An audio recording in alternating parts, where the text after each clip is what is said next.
फिर आगे वर्णन करा 12 ज्योतिर्लिंग की कथा का स्मरण कराया। सुंदर भाव प्रस्तुत करते हुए 12 ज्योतिर्लिंग का स्मरण कराया। प्रथम सोमनाथ जी का वर्णन किया, जिसके अंतर्गत वर्णन करते हैं चंद्र को अहंकार आया, काया छीर्ण हो जाती है, भगवान सोमेश्वर के रूप में विराजमान, सोमेश्वर के रूप। फिर अगला वर्णन आया श्री मल्लिकार्जुन, कार्तिकेय बाबा रुष्ट होकर गए, भगवान उनको रिझाने के लिए पहुंचे, भगवान श्री शैलम पर सदा विराजमान हुए, मल्लिकार्जुन के रूप में विराजमान होते। अगला वर्णन आया है महाकाल, दूषण नाम के राक्षस का संहार करने के लिए भगवान कालों के काल महाकाल प्रकट हुए। 84 रूप में महाकाल राजा, पूरे उज्जैनी नगरी में 84 महादेव विराजमान, पूरे उज्जैनी नगरी।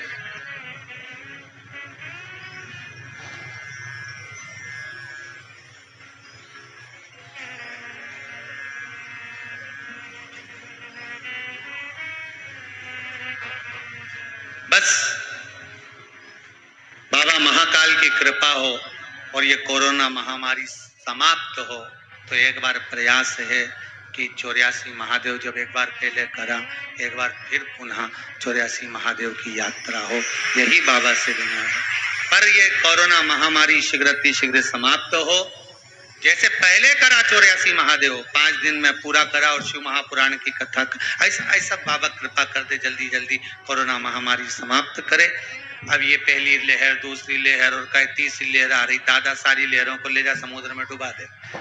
निवेदन इतना सा, ये लहर लहर जान दे, अब तो करुणा की लहर होने दो, बस एक लहर बची है, वो कृपा कर दे मेरा देवाधिदेव महादेव, जल्दी जल्दी करुणा ऐसी। 84 महादेव के रूप में शिव विराजमान। दूषण नाम का राक्षस, जिसको वर था 84 रूप रख सकता, शंकर भगवान ने कहा मैं रूप नहीं रख सकता।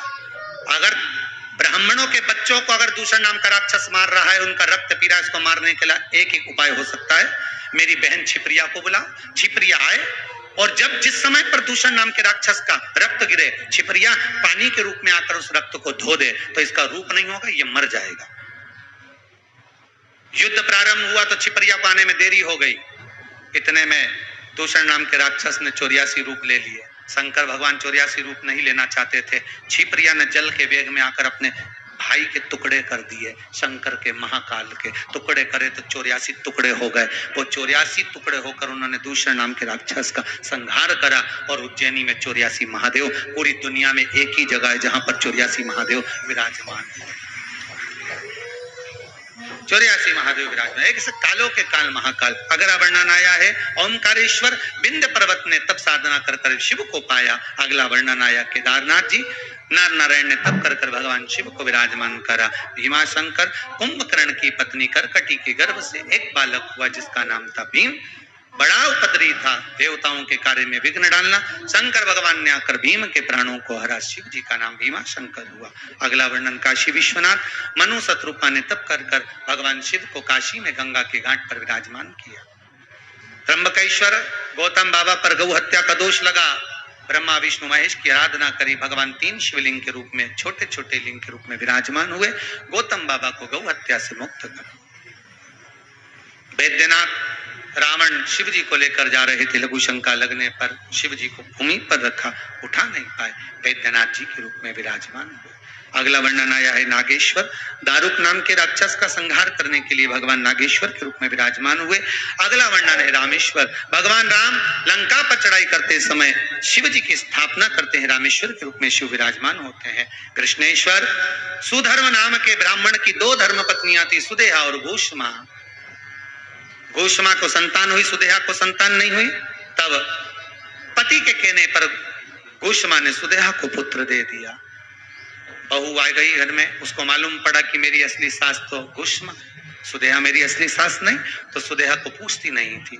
जानकर गुस्सा आया सुदेहा को, सुदेहा ने पुत्र के टुकड़े टुकड़े कर दिए, कपड़े में बांधकर तालाब में फेंक दिए। घोषमा का नियम था प्रत्येक सोमवार को शंकर का शिवलिंग बनाकर तालाब में विसर्जन करने जाती थी। आज मन में आया बेटे को देखे बहुत दिन हो गए, भाव मन में आकर जैसी तालाब में शंकर का शिवलिंग छोड़ा, वैसे ही बेटा तैरते हुए बाहर आ गया। घोषमा के बेटे को भगवान ने जीवित कर दिया। शिव जी का नाम कृष्णेश्वर महादेव पड़ गया। ऐसे मेरे शंकर के 12 ज्योतिर्लिंग का स्मरण